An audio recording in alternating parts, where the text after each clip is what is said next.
Olá! Começando mais uma análise aprofundada dos julgados que movimentam o mundo do direito.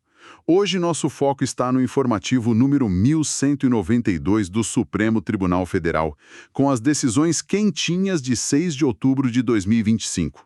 Nossa missão aqui é sempre a mesma, né? Destrinchar as principais decisões do STF, trazendo o essencial numa linguagem clara, direta ao ponto, pensando especialmente em quem está aí na batalha dos estudos para faculdade ou para concursos. Queremos entender a lógica por trás do que foi decidido. Antes de mergulharmos nos julgados, um recado rápido, mas importante. Quem dos com reforço extra para fixar o conteúdo com perguntas e respostas focadas nos informativos do STF e também do STJ, pode dar uma olhada no link na descrição deste áudio. É o nosso e-book Questões Discursivas Informativos STF e STJ.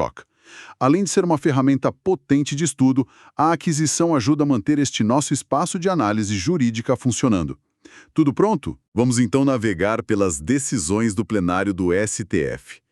A primeira parada é na ADI 3465, que tratou da regulação e tributação do biodiesel.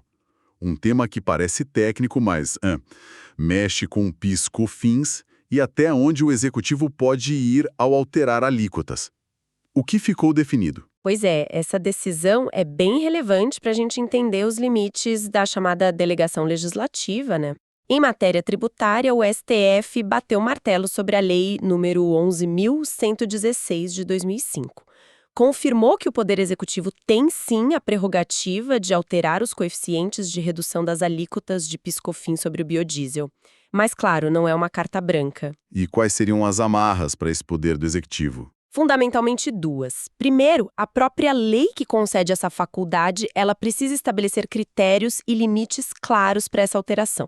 Segundo, essa flexibilidade só se justifica se houver uma finalidade extrafiscal por trás, quer dizer, um objetivo que vá além da simples arrecadação. Tipo, Incentivar o uso de matéria-prima de pequenos agricultores, ou promover o desenvolvimento regional, ou até estimular fontes de energia mais limpas, por exemplo. entendi. Então, o executivo pode ajustar as alíquotas para direcionar políticas públicas, desde que a lei autorize e dê os contornos. Mas e quanto aos direitos dos contribuintes? Como fica? Exato, aí entram as salvaguardas constitucionais, que o STF fez questão de reforçar. Se a mudança nos coeficientes significar um aumento na carga tributária, por exemplo, restabelecendo uma alíquota que estava zerada, é obrigatório respeitar o princípio da anterioridade nonagesimal. A famosa noventena. Isso, ou seja, o aumento só passa a valer 90 dias depois da publicação do ato que o instituiu. É aquela garantia básica de não ser pego de surpresa com um tributo mais alto da noite para o dia, né? Claro. E se for o contrário, uma redução de alíquota? Ali a preocupação muda de foco. Vai para a responsabilidade fiscal. Se o governo decidir reduzir a alíquota, isso é uma renúncia de receita. E para fazer isso, o artigo 113 do ADCT exige a apresentação de um estudo prévio mostrando o impacto dessa medida no orçamento público. Ou seja, não dá para abrir mão de receita sem demonstrar como isso vai ser compensado ou absorvido financeiramente. Faz sentido, um controle importante. E a decisão trouxe mais algum ponto sobre essa lei do biodiesel? Ou parou por aí? Trouxe sim 2 pontos bem práticos. Um sobre o cancelamento do registro especial da empresa por dívida fiscal. O STF disse que isso não é por si só uma sanção política proibida, pode ser um instrumento válido para proteger a concorrência, evitando que uma empresa use o não pagamento de tributos como vantagem desleal. Mas com limites, imagino. Com certeza. Atenção! Precisa ser proporcional, a dívida tem que ser relevante e tem que ficar provado que a empresa está se beneficiando competitivamente disso. Além disso, a decisão de cancelar tem que ser bem fundamentada e cabe recurso com efeito suspensivo ao ministro da Fazenda. Ou seja, o cancelamento é possível, mas como uma medida, extrema e bem justificada. E outro ponto. Era sobre uma multa. A lei previa uma multa de 100% do valor comercial do biodiesel se o medidor de vazão estivesse quebrado e a empresa continuasse produzindo. O STF achou isso excessivo, desproporcional. 100%. Parece pesado mesmo. Muito. Aí o STF limitou essa multa a, no máximo, 30% do valor comercial da mercadoria produzida naquele período de irregularidade. Mais um detalhe crucial aqui. Essa redução do teto da multa só vale daqui para frente. Ex nunc, que a gente chama, né? A partir da publicação da ata do julgamento.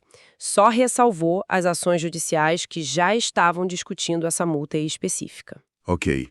Um ajuste importante na dosimetria da sanção pelo STF. Mostra um controle judicial ativo sobre a proporcionalidade das leis. Bom, saindo dessa discussão tributária e regulatória, vamos para um tema de organização administrativa e judiciária, a ADI 7.352, questionando uma lei da Paraíba que reestruturou os cartórios do Estado. Como o STF avaliou essa mudança? Então, o STF considerou a lei paraibana constitucional. A lei número 12.511, de 2022, promoveu anexações e desanexações de serventias extrajudiciais, basicamente reorganizando e especializando serviços, principalmente nas cidades maiores. O ponto central para o STF validar a lei foi a constatação de que a mudança se baseou no interesse público e, muito importante, foi precedida de estudos técnicos de viabilidade realizados pelo próprio Tribunal de Justiça da Paraíba. Então a existência desses estudos prévios foi determinante. Com certeza. Esses estudos demonstraram que a reestruturação visava otimizar os serviços, buscando mais eficiência, o que está alinhado com as diretrizes da Lei Federal 8.935, a Lei dos Cartórios. Havia o argumento de que especializar e talvez diminuir o número de tabelionatos poderia ferir a eficiência, mas o STF entendeu o contrário.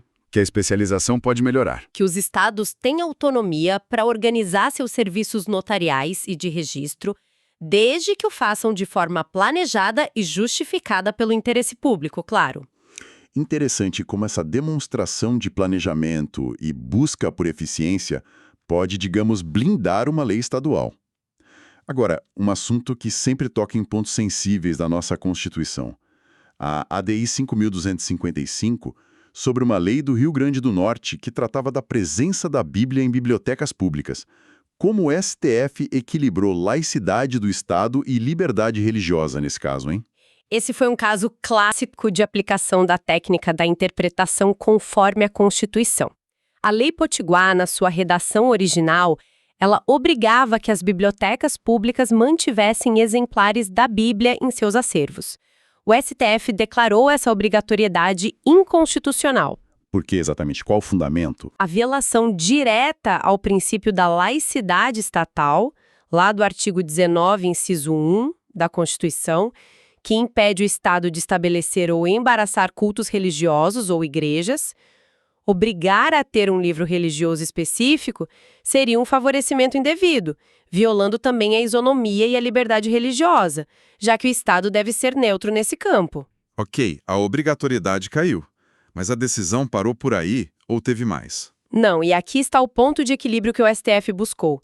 Ele também afirmou que permitir a aquisição e a presença da Bíblia, ou, na verdade, de qualquer outro livro de cunho religioso, nos acervos das bibliotecas públicas, é constitucional. Então permitir pode. Pode. A Corte reconheceu que o Brasil adota um modelo de laicidade que não é hostil à religião, a chamada laicidade colaborativa. Além disso, ponderou sobre a inegável importância cultural, histórica e filosófica de textos religiosos como a Bíblia. Proibir totalmente a presença desses livros seria um exagero, um laicismo militante que também não encontra respaldo na nossa Constituição. Então, na prática, a lei do RN foi validada, mas com um sentido diferente. As bibliotecas podem ter bíblias, se quiserem, ou se houver demanda, mas não são obrigadas a isso por lei. Exatamente isso. O Estado não pode impor a religião, mas também não precisa bani-la do espaço público cultural. Uma solução que busca acomodar diferentes valores constitucionais, né? Uma ponderação importante mesmo. seguindo para um tema de enorme peso humano e jurídico, a ADPF 1060.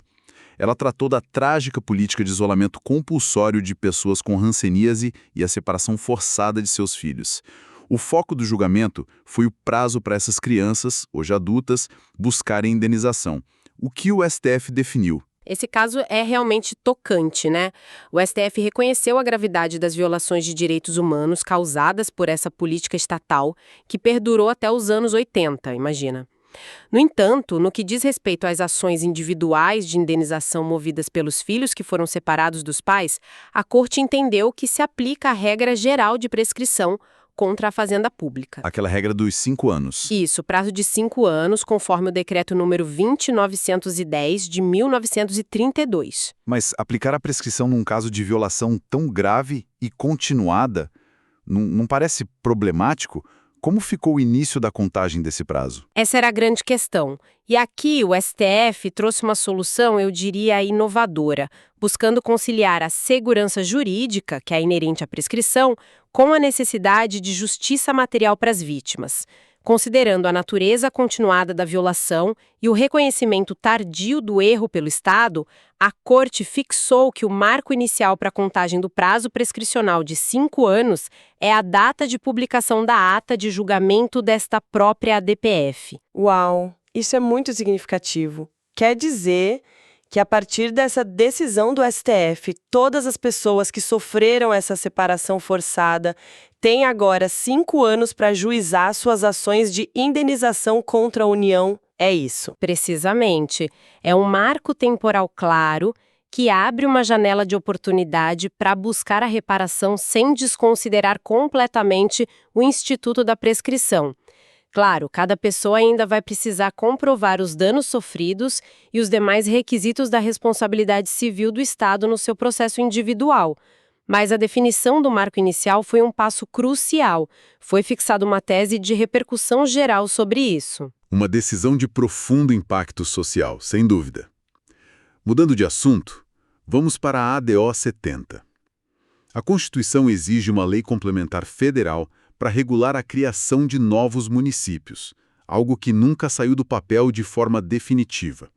O STF reconheceu a omissão do Congresso nesse caso. Olha, surpreendentemente não.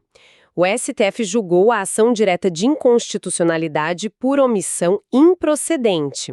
O raciocínio foi pragmático. Para haver omissão inconstitucional, é preciso que o órgão legislativo esteja inerte, omisso em deliberar sobre o assunto. Mas a lei não existe. Sim, a lei não existe hoje, mas, segundo o STF, não por falta de tentativa do Congresso. A Corte levantou que o Congresso debateu e aprovou, por mais de uma vez acho que foram mencionados pelo menos 3 projetos de lei complementar, propostas para regulamentar o artigo 18, parágrafo 4º da Constituição. O problema é que todos esses projetos aprovados pelo Legislativo foram integralmente vetados pelo presidente da República. Ah, entendi a lógica. A culpa pela não existência da lei não seria do Congresso, que até tentou fazer sua parte, mas sim do veto presidencial que barrou a conclusão do processo. Exatamente. O STF entendeu que houve deliberação, houve atividade legislativa, o veto presidencial é parte do jogo democrático e não configura por si só uma omissão do legislativo. Como o tema é complexo e politicamente sensível, envolvendo o Pacto Federativo, o STF considerou que não se configurou a mora legislativa do Congresso neste ponto específico. Um ponto de vista interessante sobre o que configura a omissão legislativa, né? Agora vamos falar de imunidade parlamentar, com o RE 632-115, julgado com repercussão geral, o tema 950. A questão era: se um deputado ou senador, no exercício do mandato, ofende alguém, o Estado, a União, no caso, pode ser obrigado a pagar a indenização por dano moral? A resposta do STF foi um claro não. A tese fixada no tema 950 estabelece que a imunidade material parlamentar, aquela inviolabilidade por opiniões, palavras e votos prevista lá no artigo 53 da Constituição, Ela atua como uma causa que exclui a responsabilidade civil objetiva do Estado. Aquela responsabilidade do artigo 37, parágrafo 6º, sabe? Que normalmente se aplica quando um agente público causa dano a terceiro. Ou seja, se a ofensa ocorreu dentro do escopo da atuação parlamentar, protegida pela imunidade, o Estado não paga a conta. É isso? Correto. A ideia é proteger a liberdade de expressão e a independência do parlamentar no debate de ideias, que são essenciais para a função legislativa. A imunidade não é um privilégio pessoal, mas uma garantia da função. Mas isso significa que o parlamentar pode ofender livremente sem consequências? Fica por isso mesmo? Não de forma alguma. O STF fez uma distinção crucial aqui. A imunidade material não é absoluta. Se o parlamentar excede os limites dessa imunidade, por exemplo, com ofensas pessoais, que não têm nada a ver com o debate político, ou com um claro abuso de direito, aí a situação muda. E como muda? Nesse caso, a responsabilidade deixa de ser objetiva do Estado e passa a ser pessoal e subjetiva do próprio parlamentar. Ele pode ser processado civilmente, mas quem o acusa terá que provar que ele agiu com dolo ou culpa, conforme as regras gerais do Código Civil. O STF fixou duas teses bem delimitadas para cobrir as duas situações: a exclusão da responsabilidade do Estado quando o ato está coberto pela imunidade e a possibilidade de responsabilidade pessoal do parlamentar em caso de abuso. Ficou bem clara a divisão. Proteção para o debate ligado ao mandato, responsabilidade pessoal para os excessos. Seguindo, a ADI 2957 analisou uma lei de Santa Catarina sobre refis, aqueles programas de parcelamento de débitos fiscais. A lei catarinense previa benefícios penais como suspensão de processos e até extinção da punibilidade para crimes tributários federais se a dívida fosse quitada. Um Estado pode legislar sobre efeitos penais de crimes federais? Definitivamente não. O STF declarou essa parte da lei catarinense, lei número 11.481 de 2000, inconstitucional. A razão é um pilar do nosso federalismo: a repartição de competências. O artigo 22, inciso 1, da Constituição Federal é taxativo ao dizer que compete privativamente à União legislar sobre direito penal. E isso inclui definir o que acontece com o processo ou com a punição quando o tributo relacionado ao crime é pago. Sim, inclui definir crimes, penas, causas de aumento ou diminuição, causas de suspensão do processo ou de extinção da punibilidade. Tudo isso é matéria de direito penal e processual penal, e a competência da União. Um Estado não pode criar regras próprias para interferir na persecução penal de crimes definidos em lei federal, como são os crimes contra a ordem tributária, Lei 8.137, e os crimes previdenciários, Lei 8.212, mesmo que a intenção seja, incentivar o pagamento de tributos estaduais. Viola a competência legislativa da União, ponto final. Bastante direto ao ponto. A competência legislativa é uma barreira intransponível nesse caso. Ainda sobre competência e limites estaduais, a ADRI 7.082 questionou uma lei da Bahia, de origem parlamentar, que buscava limitar o poder sancionador do Tribunal de Contas dos Municípios, o TCM. O que o STF disse sobre isso? Essa lei baiana, a Lei número 14.460 de 2022, também foi derrubada pelo STF por dois vícios principais. O primeiro foi um vício de iniciativa. Leis que tratam da organização e do funcionamento dos tribunais de contas, que têm autonomia e prerrogativas similares às do judiciário em certos pontos, deveriam ser de iniciativa do próprio tribunal. Isso por simetria com o que a Constituição estabelece para o judiciário e para o TCU. Né? E a lei baiana veio do legislativo. Exato, foi proposta por um deputado estadual, já começou errado aí. E qual foi o segundo vício, o de mérito? Foi a violação da autonomia institucional e funcional do TCM. A lei restringiu o poder do tribunal de aplicar sanções como multas e imputação de débito a gestores, especialmente em situações onde não houvesse dolo ou desvio de recursos em benefício próprio.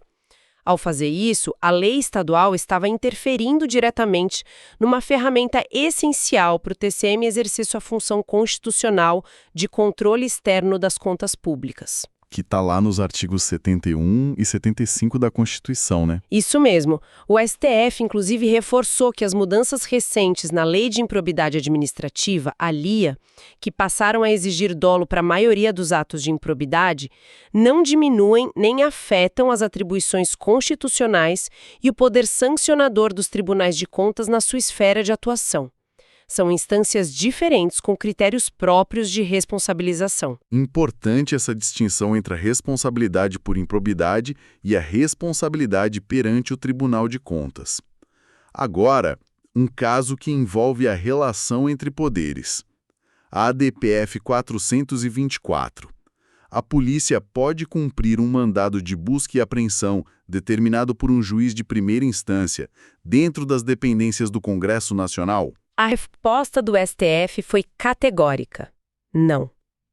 A Corte definiu que a competência para autorizar qualquer medida cautelar probatória, como busca e apreensão a ser cumprida nas dependências físicas do Congresso Nacional, Câmara ou Senado, ou mesmo em imóveis funcionais utilizados por parlamentares, é exclusiva do Supremo Tribunal Federal. Mesmo que o alvo da investigação não seja o parlamentar que ocupa aquele espaço específico. Sim, mesmo nesses casos. A justificativa não é proteger a pessoa do parlamentar em si, mas sim a instituição e a função parlamentar. É uma questão ligada à garantia do foro por prerrogativa de função e à necessidade de proteger a independência do poder legislativo de interferências indevidas que possam surgir de instâncias inferiores do judiciário ou de investigações policiais sem o devido controle da Corte Suprema. Então, qualquer medida que possa afetar o mandato ou o local de trabalho? Exatamente. Precisa do aval do STF. A Corte deu uma interpretação conforme ao Código de Processo Penal, no artigo 13, inciso 2º, para afirmar essa exclusividade. Uma proteção robusta à sede do Legislativo Federal. Entendido. Voltando aos tributos para fechar os casos do plenário. A ADI 6.250 discutiu o ICMS sobre combustíveis. A Emenda Constitucional 33 de 2001 direcionou esse ICMS para o estado onde ocorre o consumo.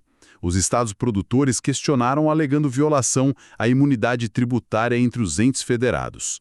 Esse argumento colou? Não colou, não. O STF validou a regra da Emenda 33, que está no artigo 155, parágrafo 4º, inciso 1 da Constituição. O entendimento foi que essa norma constitucional apenas define quem fica com o dinheiro, ou seja, quem é o sujeito ativo do ICMS nessas operações específicas com lubrificantes e combustíveis derivados de petróleo, que têm incidência única, monofásica. Não é um estado tributando outro, então. Exato. Não se trata de um estado cobrando imposto sobre patrimônio, renda ou serviço de outro estado, o que seria vedado pela imunidade recíproca.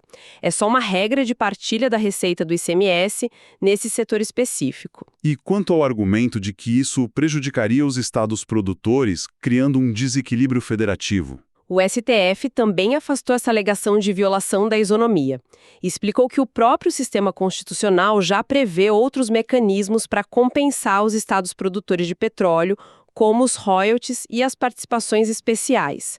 Essas compensações buscam exatamente promover um equilíbrio federativo e ajudar a reduzir as desigualdades regionais, que é um objetivo fundamental da República, né? Lá no artigo 3 da CF. Portanto, a regra da EC 33, ao destinar o ICMS ao Estado consumidor nesses casos, foi considerada alinhada a esses objetivos maiores do federalismo brasileiro. Entendi. A regra foi vista como parte de um sistema maior de equilíbrio federativo.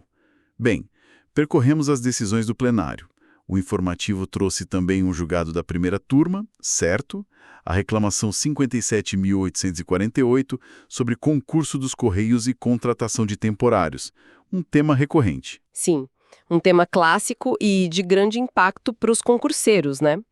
A questão era: a contratação de temporários ou terceirizados pela administração pública gera automaticamente o direito à nomeação para quem foi aprovado em concurso e está no cadastro de reserva? A primeira turma reafirmou a posição já consolidada do STF no tema 784 da repercussão geral. Não é automático. Quais são as situações, então, em que surge o direito à nomeação para quem está no cadastro de reserva? Só para relembrar. Basicamente, são 3 hipóteses consolidadas. Primeiro, aprovação dentro do número de vagas previsto no edital, aí o direito é líquido e certo. Segundo, preterição na ordem de classificação, ou seja, chamar alguém com nota menor antes. Ou, terceiro, o surgimento de novas vagas durante a validade do concurso, acompanhado de uma preterição arbitrária e imotivada por parte da administração. É nessa terceira hipótese que entra a discussão sobre temporários. E como a turma aplicou isso ao caso dos Correios? Olha, o caso era bem complexo. Envolvia um concurso da EBCT lá de 2011, já expirado há muito tempo. A Justiça do Trabalho tinha entendido que a mera contratação de milhares de temporários pelos Correios ao longo dos anos já configuraria por si só essa preterição arbitrária e tinha mandado contratar todo mundo do cadastro de reserva, imagina, mais de 20 mil pessoas. 20 mil? Nossa! Pois é, a primeira turma da STF reverteu essa decisão. Porque qual foi o argumento da turma? A turma considerou que a simples existência de contratações temporárias, por si só, não comprova automaticamente a arbitrariedade ou a imotivação na não nomeação dos concursados. É preciso analisar as circunstâncias concretas, a real necessidade daquelas contratações temporárias, a função exercida, etc. Além disso, a turma ponderou sobre as consequências drásticas da decisão da Justiça do Trabalho, a insegurança jurídica, mais de 10 anos depois do concurso, o impacto financeiro gigantesco na empresa pública e o potencial prejuízo ao serviço postal essencial. Então a análise tem que ser caso a caso. Exato. A análise da preterição arbitrária tem que ser feita caso a caso e de forma bem criteriosa. Não pode ser presumida apenas pela existência de temporários. Um recado importante sobre a necessidade de demonstrar a arbitrariedade de forma concreta. Para encerrar os destaques do informativo, ele também mencionou algumas novas normas internas do STF, correto? Só para constar. Sim, só para registro mesmo. A Instrução Normativa 327, sobre o Programa de Assistência à Saúde dos Servidores, o PAMIS, a Resolução 888, instituindo o Programa Carbono Zero no âmbito do STF, e a Resolução 889, aprovando o Plano de Logística Sustentável do Tribunal. Mostra uma preocupação da Corte também com questões de gestão interna e sustentabilidade. Perfeito. Cobrimos bastante terreno hoje, hein? Desde as complexidades da tributação do biodiesel e do ICMS sobre combustíveis, passando pela organização dos cartórios, o poder dos tribunais de contas, a delicada questão da laicidade, a reparação histórica no caso da hanseníase, os contornos da imunidade parlamentar, a competência para investigar no Congresso, até as regras para nomeação em concursos, é um retrato da amplitude da atuação do STF na interpretação da Constituição. Sem dúvida. E o fio condutor que parece unir muitas dessas decisões, se a gente parar para pensar, é a constante busca do STF por um ponto de equilíbrio. É um exercício contínuo de ponderação entre princípios constitucionais que, não raro, entram em tensão. Como assim? A gente viu isso na tentativa de harmonizar a laicidade com o reconhecimento cultural da religião, na difícil tarefa de balancear a segurança jurídica da prescrição com a necessidade de fazer justiça às vítimas de violações históricas, na delimitação da imunidade parlamentar, que protege a liberdade de expressão, mas não pode ser um escudo para o abuso. Ou mesmo na questão tributária, buscando equilibrar o poder de tributar e regular do Estado com as garantias do contribuinte e a responsabilidade fiscal. E qual a reflexão que fica dessa busca por equilíbrio na sua visão? Olha, fica a reflexão sobre como essas decisões, ao definirem esses pontos de equilíbrio em casos concretos, acabam moldando nossa compreensão coletiva sobre os limites e possibilidades dentro do nosso contrato social, né? Onde termina a liberdade de um e começa o direito do outro. Qual o papel do Estado na economia e na vida privada, como garantir a eficiência administrativa sem ferir direitos, como o federalismo se concretiza na prática. As respostas a essas perguntas estão em constante construção e acompanhar os julgados do STF é fundamental para entender esse processo. Excelente reflexão final. Manter-se atualizado com essas decisões é mesmo crucial, não só para quem estuda para provas, mas para qualquer pessoa que queira entender como o direito funciona e impacta a sociedade. Reforçando o lembrete, o link para o e-book de questões discursivas está na descrição, um ótimo recurso para aprofundar os estudos e que também apoia a continuidade do nosso trabalho aqui. E com isso, fechamos nossa análise do informativo 1192 do STF. Até a próxima!